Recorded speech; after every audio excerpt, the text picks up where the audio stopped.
Hello guys, thank you for coming out and listening to me speak. Today I'm going to be talking to you about a special woman in my life that unfortunately passed a few years back.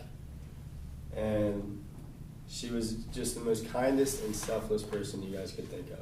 So let me just hop right into it. Her name is Roseanne Palmer. She was on my dad's side of the family. She passed away from cancer very unexpectedly. She got pulled into the hospital at a week's notice, and I went to see her the next day. And then I got a call the next morning, 7 a.m. She's passing, and pulled the plug in front of us. And well, yeah, I just wanted to give you guys a little bit of background about it so you know who she was and kind of what I'm talking about. But for starters, she was always the perfect example of a role model. She was always there for me as well. And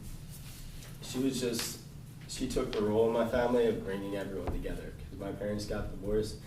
We never would meet up for holidays, never saw my cousins, nothing. And she would take the role of inviting us over for holidays, like Easter, Christmas, Thanksgiving, just getting us all to come together, forcing us to go to church, even though she was the only one really interested.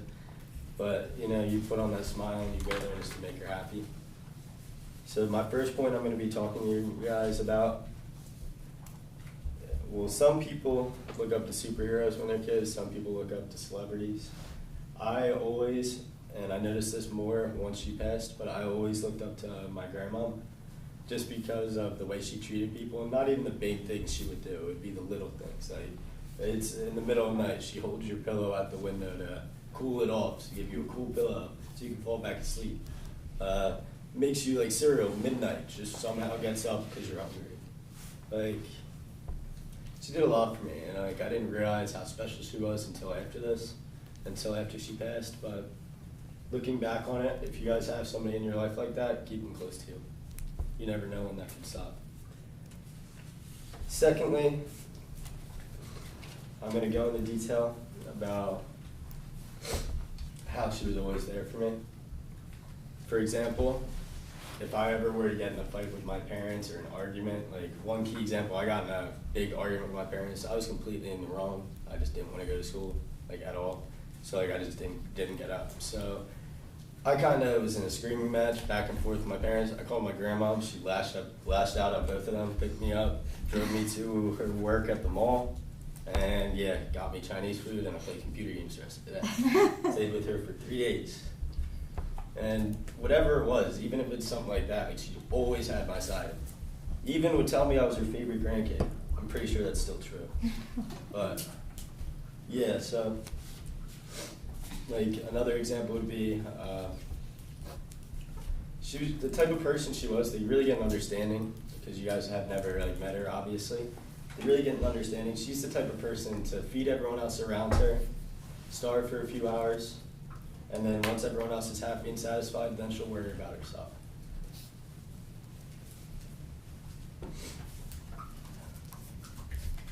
Now, before her unexpected passing, we had a few more gatherings between our families, and one of them in particular just would be a good example for this. But she brought our family together for the last Thanksgiving that we had, and that was before her mother had passed 2 weeks after. So I just remember there was a lot of tension in the room as well, because my dad's side of the family wasn't getting along with mine. For whatever reason, I don't know much about my dad's side of the family. I think he hides that from me, but they don't really get along. So like when they come together, it's kind of just havoc, arguing, putting on a fake smile. But my grandmom straight up stopped that the last Thanksgiving we had. Told everyone that showed up at the table, and literally made us all talk out whatever issues we had. Like my aunt wanted to sell the shore house that was on my grandmom's name for money. My dad didn't want that to happen. So obviously my grandmom just wanted to keep everything in the family, keep us all together. It's somewhere for us to all go. So she kind of was the rock in our family. That really brought everyone together. Like ever since she passed, I haven't seen probably my dad's side of the family in like 2-3 years. I haven't got birthday texts, none of that. Like, yeah, it sucks, like, and I do miss my cousins and stuff. I don't know, maybe it's just how I was raised. But yeah, like even here's another example. It was Easter 3 years ago. She had all of us come together again. She even made us go to church. And, well, she introduced me to a lot of people that day. People I didn't even know that were part of my family. And that's a shame. Like, how do you not know people that are part of your family, right? Like, it was just my dad's side family. She's like, I'm not going to be here always, but I would really like you to get to know your cousins and start being around them more, just spending your time with them. And for some reason, that just stuck with me. And, like, lastly,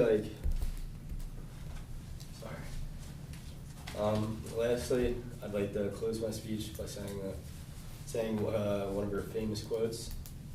And it's kind of cool because when she passed away, this is just a side note, but when she passed away, me and my twin brother were never allowed to get tattoos.